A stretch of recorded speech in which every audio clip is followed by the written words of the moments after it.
Hi guys. எனக்கு எப்படி பேசுகிறதுன்னு தெரில. பட் ஆனால் ரொம்ப கஷ்டமாக இருக்குது. ஜனநாயகன் மூவி பல பேரோட கனவு, பல கோடி ரசிகர்களோட கனவு. நம்ம தளபதியை கடைசியாக பார்க்க போகிறோம் திரையில். கடைசியாக அவரை கொண்டாட போகிறோம். கடைசியாக அவருக்கு ஒரு ஃபேர்வெல் கொடுக்க போகிறோம் அப்படின்ட்டு. பட் ஆனால் அந்த மூமெண்ட்டை நாசம் பண்ணிட்டானுங்க.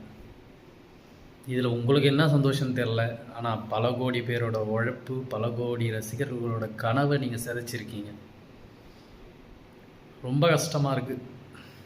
கடைசி ஃபிலிமை தேட்டரில் போய் பார்க்கணும் அப்படின்றது ரொம்ப நாளாக வெயிட் பண்ணிகிட்டு இருந்தோம்.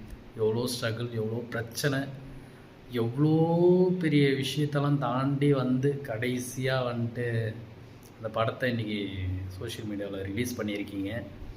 அதை ஸ்ப்ரெட் பண்ணுறீங்க, அதை ஷேர் பண்ணுறீங்க, ஸ்டோரி வைக்கிறீங்க. இதெல்லாம் நல்லா இல்லை, கேவலமாக இருக்குது.